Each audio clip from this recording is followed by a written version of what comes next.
Giants versus Marlins 2022 season opener. Logan Webb on the mound. We have lineups. We'll talk about it all next.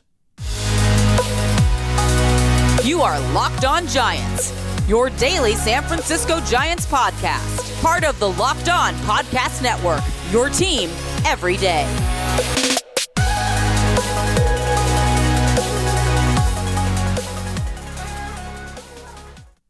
Hello and welcome to Locked On Giants, part of the Locked On Podcast Network, your team every day. My name is Ben Kaspick, and on this show we provide daily episodes Monday through Friday, talking about the San Francisco Giants in a way that's data-driven and rational, but also simple, passionate, and accessible to all. I'm a former contributor for the baseball statistics and analysis websites Beyond the Box Score and Rotographs. I've been podcasting about the Giants since 2015, and I'm a lifelong fan. Thanks for making Locked On Giants your first listen every day, all season long. We're free and available wherever you get podcasts, including YouTube. So check us out there if you have not already. And if you're watching on YouTube, you can listen anywhere you get podcasts. So coming up on today's show, guess what we're going to talk about? Oh, the fact that it's opening day for the San Francisco Giants for 2022. I'm just ecstatic. We have baseball back. It's kind of crazy how it goes from nothing to then every single day until October, and hopefully deep into October. So we have lineups. We have Logan Webb on the mound. We've got pretty much, I almost nailed it yesterday with my prediction. Mike Yastrzemski indeed leading off. I had Belt and Ruff flip-flopped. I really felt I struggled with deciding there. But anyway, in the real lineup, Brandon Belt is batting second and playing first base. Darren Ruff batting third, and he is the DH. So welcome to the National League, or welcome to the DH in the National League full-time starting in 2022. Darren Ruff gets that first go. Joc Pederson in left field batting fourth. What is it, the 16th consecutive different opening day left fielder for the Giants since Barry Bonds? So whatever, that's kind of a funny storyline, doesn't really mean anything to me. But they signed Joc Pederson to be a middle-of-the-order bat against right-handed pitching. He hasn't been that the last couple of years. I kind of write off the short season of 2020, but prior to that, I mean, with the Dodgers, that's what he was. And so he's only 29. There's no reason he shouldn't be able to get back into being the fearsome middle-of-the-order type of hitter that he was with LA. So there he is, batting fourth against righties, a righty today on the mound for the Marlins. And then Brandon Crawford, coming off the breakout 2021 season at age, 34. I mean, he finished fourth in MVP voting, so don't sleep on this guy. Batting fifth in your lineup here. Wilmer Flores then filling in for the injured Evan Longoria, bats sixth and plays third base. And Flores doesn't have crazy platoon splits. He's going to give you above average offense against righties and against lefties. So there he is batting sixth. So to me, 1 through 6 in this lineup, you're going to get above average offense, generally speaking. Not necessarily today, but in general, you've got plus hitters 1 through 6 in your lineup. And then 7, 8, 9 are all kind of wild cards for me, with Thairo Estrada playing second base and batting seventh today. This is against a right-handed pitcher, Estrada being right-handed. So I think in a perfect world, this is not Estrada, and you've got La Stella out there who's a lefty. And I mean, for Estrada, it's a big opportunity, and it's something to really watch here in the early part of the season with La Stella down. Can Estrada handle everyday playing time, and how do his at-bats look against tough right-handed pitchers? So that's something I'll be watching for. Notably, he hits ahead of Duggar and Bart, who are the last two in this lineup. Steven Duggar in center field. You know, you lose Lamont Wade Jr. and his bat, but you've got, like I said, a wild card, an upside play kind of with Steven Duggar, who had a nice season last year, is athletic and clearly their best defensive center fielder. Maybe Mauricio Dubon has a case as well, but Duggar's like a gazelle out there, and I don't feel too bad. This is the depth that we speak of. You lose a Lamont Wade Jr., and it means an opportunity for someone who deserves it in Steven Duggar, and hitting eighth in your lineup and providing good center field defense. I don't see an issue really with that. And then Joey Bart making the opening day start. I'm sure it's a big deal for him. He had a good spring. He always has a good spring. It's kind of crazy if you look at his year-by-year spring training numbers. They're almost identical every year. So there's a lot of talk about how good he looked in spring, but he always does. So I wouldn't necessarily think that just because of the spring results, that means it's going to translate. and he is batting ninth here, so no pressure. That's kind of the message from Gabe Kapler putting him into the 9 spot is have a good game defensively, be on the same page with Logan Webb, help Logan Webb have a good game, and if you can provide us with some offense, that's fantastic, hitting ninth in the lineup. Obviously, the potential to move up if he ends up being productive at the major league level, and I think against left-handed pitching, which we may see on Saturday, Bart is going to be higher in the lineup. But anyway, there's your starting 9 for the San Francisco Giants. 3 guys would normally be in there who would otherwise be in there, but aren't because of injuries in Longoria, Wade, and La Stella. But I think it's a solid lineup, and you've got one of the best pitchers in the National League in Logan Webb going for you. And on the other side, the Marlins, we've talked about this a lot over the last few days, but they've got some really good starting pitching themselves. So Sandy Alcantara starts today for them. He is coming off a season in which he had a 3.19 earned run average in over 200 innings. And his his ground ball rate was 53.3%, which is significantly better than average. He's not really a strikeout guy, but he's going to keep the ball on the ground, and he's just been really good at limiting runs, essentially. And he throws hard. He averaged with his fastball last year 97.9 miles an hour. So that's when I say, like, when you're looking at Bart and Estrada, right-handed hitters against a righty who has a sinker in the high 90s and gets a lot of ground balls, you're going to probably see some busted bats and a lot of balls on the ground, and runs could be hard to come by. However, I must point out that Eno Saris, who is a data-driven analyst, writes for The Athletic, appears on MLB Network, formerly of Fangraphs, he's got this Stuff Plus metric, and based on spring training stuff, like using StatCast kind of to measure the shape of pitches and the velocity and all that kind of stuff, they've got this metric that is evaluating the stuff of a pitcher. And he said yesterday on Twitter that there were some worrisome numbers for a few pitchers, and 2 of those pitchers are starting pitchers that the Marlins are going to feature in this series, including Alcantara. So I don't know exactly what's behind it, if the velocity is down or if they're just not getting as much movement as usual.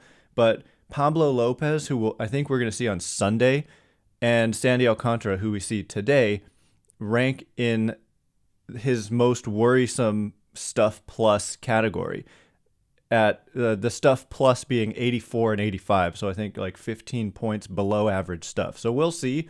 That's definitely something I'm looking for. If Alcantara comes out here and he's throwing 91 instead of 98, then maybe it is a much better offensive day for the Giants. But if these guys are on, runs could be hard to come by, and I think you'll have a better shot against this Marlins bullpen than you would against their starters if their starters pitch up to their potential.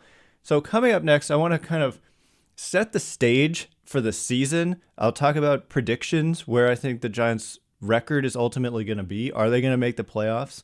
And also, how much can we read into opening day and how much should we not read into the results on opening day? So much to get into in just a minute. But first, it's that time of year. I've totally given up on my New Year's resolutions usually, but not this year. I'm sticking to my resolution to eat right thanks to Built Bar. It almost feels like it's not really a resolution because I actually enjoy eating them. Imagine that. Have you tried the Puffs? If you haven't, you're missing out on one of Built Bar's best tasting bars. Puffs are the first ever protein-infused marshmallow. They're fluffy, they're marshmallowy, they're not just a protein bar, they're a treat, and they're covered in 100% real chocolate. Go to Built.com, scroll down to their macros chart, and you'll be blown away. High protein, high protein, high fiber, low calorie, low sugar. Most Built Bars contain 130 calories, 4 grams of sugar, 17 grams of protein. Truly remarkable, especially given the ridiculously good taste. Go to Built.com, use promo code LOCKED15 and get 15% off your order. Use promo code LOCKED15 for 15% off at Built.com. All right, as promised, we're just going to set the stage a little bit more for opening day here, 2022. So I just have to say that, you know, we have a tendency to get a little bit carried away from the results of one game on opening day. I feel maybe it's just me, but I feel like I've moved on from that a little bit. Like, for example, last year was disastrous, and a big part of it was the bullpen. In fact, it was pretty much exclusively the bullpen. Giants had a 5-run lead late in Seattle last year to open the season. Kevin Gausman was great starting the game. The offense was great. They hit a couple home runs. Posey homered. I want to say Longoria or Slater homered. And then the bullpen came in, including some new guys like Matt Whistler, Jose Alvarez, and they just flopped. And I said at the time, I was getting texts from friends saying the Giants have a bullpen that can't throw strikes. And I don't know what my reaction was, and I'm sure I said it on the podcast, was that might be the only time all year that something like that happens. And I'm pretty sure it was. Like, we really didn't see that very often at all. And the bullpen led the major leagues in ERA. So the results of one game, anything can happen. And so I would just implore anyone, even if something crazy and the game, if Camilo Doval blows a game, Jake McGee blows a game, and there's controversy, why didn't they go to Doval? Why are they using McGee? Just calm down, because it's one game and anything can happen, and it doesn't determine a season at all. So you need about 45 games is generally the rule of thumb, and I believe this is like on good authority and that teams kind of agree with this. You need about 45 games until things really start to stabilize. And so certainly one game doesn't determine anything at all, pretty much. It does and it doesn't. Like, the 45 games are made up of 45 individual one games, but at the same time, each one of them doesn't necessarily mean anything about your team. So I would just encourage us to think about it that way. But at the same time, every single one counts, and you might end up losing your division by one game. And you can look back at any single loss and say, if we had just won that one game, things would be different. So that is kind of the beauty of baseball. And I'm not saying don't care about every game because they don't matter. It's not that at all. Everyone matters totally, but also you've got a lot of them, and you've got a chance for for things to stabilize, and things can get really weird in small samples, but over time they tend to normalize. And so I think that this is a good team, and pretty similar to last year's team. I think the pitching is potentially better on paper, and the offense continues to be underrated. It's probably a little bit worse, but last year they were quite good. And in 2020 they were quite good, even though they didn't have Posey or Bryant anyway. Anyway, thanks again for making Locked On Giants your first listen every day. Locked On MLB Prospects host Lindsey Crosby is a prospect encyclopedia, and he's going deep on the MLB stars of tomorrow. It's free and available wherever you get podcasts. So I want to just talk about the rest of this Giants roster going into this series. And so we discussed the lineup and the starting nine, but who's on the bench and what are they going to do with that? So the guys on the bench are Mauricio Dubon, Austin Slater, Luke Williams, and Curt Casali as your backup catcher. So they are going with, 12 position players and 14 pitchers? 15 pitchers. I'm confused. It doesn't matter. That doesn't matter. What matters is those are your guys on the bench, and they are going to use them, like Dubon and Slater and Williams specifically. I don't think they use Casali unless they really have to, but Dubon and Slater and Williams probably will have an impact on this game today because the Marlins have their righty starter. It's the beginning of the season. He's not going to go 9 innings. You're going to see the pen at some point. The Marlins in their pen, I think they have 4 left-handed pitchers. This is what 28-man rosters allow you to do, is that a lot of teams are carrying a lot of pitchers, including the Giants. 15 pitchers, 13 position players. I worked that out as I was thinking there. But they've got 1, 2, 3, 4 left-handed pitchers among their large bullpen here. And so you're probably going to see some lefties to counter what the Giants have here with the likes of Yastrzemski, Belt, Joc Pederson, Brandon Crawford, and Steven Duggar. So certain guys are going to be taken out and pinch hit for with the likes of Slater. I think Slater's kind of the first guy in a big situation, or not necessarily the first guy, but the guy in the biggest situation. You'll probably see Austin Slater pinch hit, and you'll probably see Mauricio Dubon pinch hit, and Luke Williams will probably see him make his Giants debut pinch hitting at some point. maybe not probably, but potentially.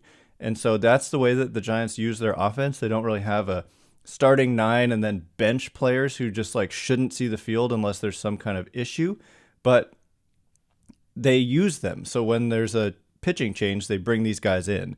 That's the way they did it last year.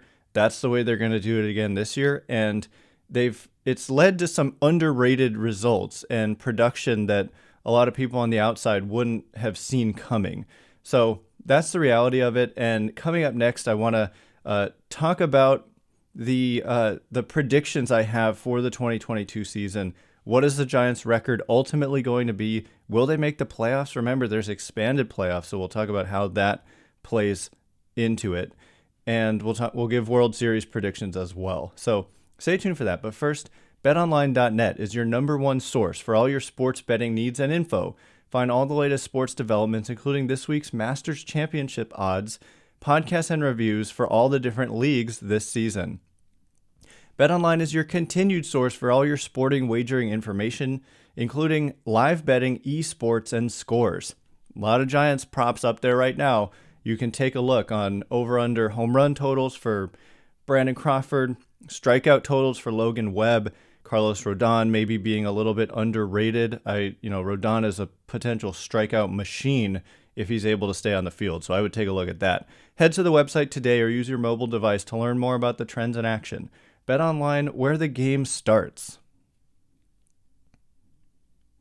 All right, here we go. We are going to wrap this up. I want to preview the rest of the series for just a second, and then also give my predictions going into this 2022 season. So, like I said, I think you're going to see 3 of the better young starting pitchers in the game in Sandy Alcantara and Trevor Rogers, who is a good left-handed pitcher. So that'll be a completely different lineup. So look for Slater to be in there, look for Dubon to be in there, and probably Duggar and Joc Pederson head to the bench in that case against the lefty starter. And then Pablo Lopez. And for the Giants, I don't think we know who their number 3 starter is going to be. I would guess that tomorrow on Saturday is Carlos Rodón. I mean, that's almost a certainty. And then for Sunday, probably Anthony DeSclafani, but it really could be Wood, could be Alex Cobb, it could be any of those 3. I think they're all kind of strong and could be mid-rotation starters on paper. So it's kind of whoever you want to go with there. And so, yeah, that's the rest of the series. I think the Giants should hope and expect to take 2 out of 3 in this series. If you lose the series, that'll be a disappointment, but it's not the end of the world. I would say just don't get swept and move on. That's the only thing. Just don't get swept, and then you can move on. If you lose the series, but a sweep and a 2 out of 3, I would put as probably the more likely scenario, Giants winning 2 out of 3 being, for me, the most likely individual scenario. So anyway, let's move on to predictions. So for the San Francisco Giants, what is their record going to be? Well, last year, my bold prediction was that they would be 86-76. It was a bold prediction because the projection systems and just generally what people thought was that they would maybe be close to 500. I think mid to high 70s is what people expected. And so I went out there on a limb and said they're going to be an above 500 team. And they go out there and win 107 games and win the National League West. And so anytime someone presents you with, oh, well, Pacoda says that they're going to win 79 games this year, I would just throw that in the garbage a little bit. Because I think really among any teams, maybe the Tampa Bay Rays also, the projection systems don't necessarily do a great job of reflecting the way that they build the roster and the way that they play the game on the field and manage the roster in game. And so the projections this year, just going off of Fangraphs, they have the Giants at 85-77. I think that's more fair than it was last year. Like last year, I just thought it was a big inefficiency and I would have slammed the over on any bet when I think it was 76.5 was the over under for the Giants going into 2021. But this year it's more like 85.5. And I think that that's way more fair, but I'm still taking the over just with a little bit less confidence. But the number I just keep ultimately coming to is like 90. And I want to say 91, 92. I think I'm going to land on 91 because I'm flip-flopping between 90, 91, 92. So I'm going to land in the middle and say 91 and 71. So to me, it feels conservative, but it also feels optimistic. So maybe that's why it's ultimately the number I'm going to go with. And I think that if you get to 91 wins with an expanded playoff field, you're pretty much certainly going to be in, I would imagine. There is a chance that the Giants, Dodgers, and Padres all finish with 90-plus wins. Last year, I said it, everybody was saying it. We thought the Padres were going to challenge the Dodgers at the top of the division with 95-plus wins apiece, maybe.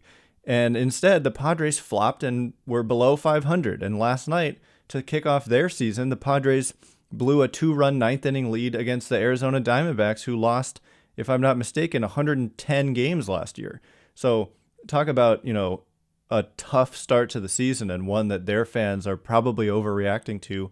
And that's just the reality of being a fan of baseball. But we just don't know what's going to happen, just like we thought we knew what was going to happen last year with the Padres. If anyone has the time, I would just say, write down what you think every team's record is going to be, or at least the ones you kind of know about, like the Padres. Tell me what their win-loss record is going to be and check back on it at the end of the year. There is always big differences between what we expect and what ends up happening in a season. So that's kind of the beauty of this sport, and let's not get too carried away with what the PECOTA says. I personally, I think PECOTA's projections are, I don't really care for them all that much. I think Fangraphs, for me, generally, when I look at it, is a little more fair. But anyway, with 91 wins, I have the Giants not winning the division. I think the Dodgers take it back this year. I hope not, obviously. Nobody thought that the Giants had any shot to win the division last year, and they did. So we just don't know. But I've got the Dodgers winning the division, the Giants being one of these wildcard teams, which would mean you've got to play a best of 3 to get into the division series. So that would be unfortunate, and there is now a real incentive to actually win the division. If you're one of the top 2 division winners in your league, you get to skip that first series. But unfortunately, it's not the top 2 records, it's the top 2 division winners. So last year it would have been completely unfair for the Dodgers, and I wouldn't have cared really, but they win 106, the Giants win 107. They would have to go into that best of 3, even though they had the league's second best record by a wide margin. So that's not really fair. I don't understand why we continue to just set these things up in unfair ways like that. But the reality is, if you don't win your division, you're going to a best of 3 series. All 3 potential games would be in the home ballpark of the team with the better record. So if you have a better record than your opponent, you get to host potentially 3 games there to get into the division series. So I kind of see that maybe is the way it plays out. Giants get into that best of 3 and maybe play, I don't know, the Braves or the Phillies or the Mets or the Cardinals or the Padres at home to start that postseason. And then for the World Series, look, my opinion is that the playoffs are largely a crapshoot, and it's just like we said, you need 45 games of baseball to really have things stabilize. So when you're talking about a best of 3 series, you can't tell me that the better team is always going to win. It just doesn't work out that way. And so when I'm predicting who's going to win the World Series, why not just say the Giants? Because anything can happen in a postseason. Are they the favorites? Of course not. But even the favorites, like on Fangraphs, I think the Dodgers are the favorites by individual percentage to win the World Series as of right now at 14%. So 86% chance they don't win the World Series according to Fangraphs, even though they're the individual favorite. So that's kind of what I'm talking about. And so I said this on the Division Roundtable the other day with all the Locked On hosts. You can check that out if you haven't already. It was a great conversation over about an hour previewing the NL West. But I said Giants over White Sox, so I'm going to stick with that. White Sox are a good team. I expect them to win that Central Division pretty easily. Maybe not. Again, you never know, but that's what I'm going with. Giants over White Sox, 91 wins in the regular season. I'm probably going to be very wrong, but so are you if you take the time to write this down. That's just the way baseball is. So the journey starts today. I hope it's another magical run for the San Francisco Giants. They were so close to getting through that division series. It was unfortunate they had to play a 106-win team in the first round of the playoffs coming off a 107-win season, and they almost won it. They were that close, and they lost their best left-handed bat and faced a bunch of right-handed pitching with Brandon Belt going down right before the end of the year. So, yeah, that's how it is, and we'll be back on Monday. Every single day we're with you all season long, Monday through Friday. So thanks again for making Locked On Giants your first listen every day. Now make your second listen Locked On MLB. Paul Francis Sullivan, please call him Sully, brings you his unique perspective on the major leagues past and present. It's free and available wherever you get podcasts. Once again, my name is Ben Kaspick. Check me out on Twitter at Ben Kaspick, Kaspick. If you like this show, please consider rating it or leaving a review. It helps me out a lot, so thanks in advance. And thank you to everyone who's done so already. I can't wait to be with you again on Monday. Have a great weekend. Go Giants. Stay Locked On Giants.